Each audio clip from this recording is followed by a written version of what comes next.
જાડો લઈને ડબલ કરી દેવાનો, કાચનો ગ્લાસ લેવાનો, અડધું પાણી ભરવાનું, અડધું ખાલી જ રાખવાનું, બરાબર. અને આપણો જે આ તાળવાનો ભાગ છે ને, ત્યાં આ તાળવાનો ભાગ તમે આવજો તેજાબેન, કોઈની પણ મદદ લેવાની, બરાબર. આવી રીતે ઢાંકવાનો, મને એને ઉપર મૂકવાની એ કરાવજો. હા, ઊંધું કરવાનું છે, ફટ્ટ દેખે કરશો, બરાબર. હવે છોડી દો, આવો ઊંધો પાડી દીધો, બરાબર. અને આ મેં છોડી દીધો, બરાબર. હવે જોજો અંદર ઝીણી ઝીણા પરપોટા થશે, તમે લાવો ને નજીક.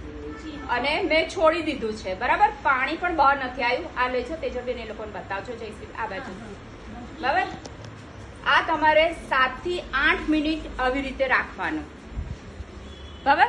તમારા શરીરની જે પણ ગરમી હશે, એસિડ હશે ને, બધું ઉપર આવશે, ઝીણા ઝીણા બબલ્સ થશે, બરાબર.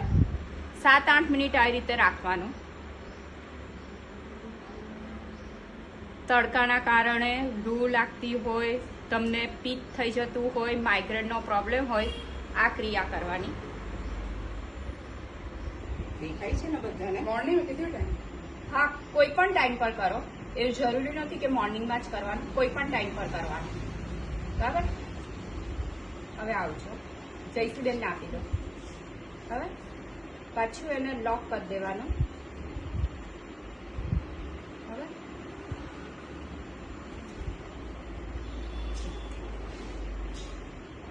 રૂમાલ ભીનો થયો છે, પણ મારો માથું અડકો સેજ પણ વાળ ભીના નથી, સેજ પણ ભીના નથી. નેપકિન ભીનો છે, નેપકિન ભીનો ખરો, પણ વાળ સેજ પણ ભીના નથી. પણ મને એટલું સારું લાગ્યું કે જાણે ગરમી એ થઈ જતી હોય, એકદમ શરીરમાં મારા ઠંડક લાગે છે. નેપકિન ભીનો થશે, મારું માથું આ લોકોએ અડતું, સેજ પણ વાળ ભીનો નથી થયો. હવે તાપમાં બી તમે ફરીને આવો ને ત્યારે આ ક્રિયા કરજો, તમારી ગરમી ચૂસી દેશે.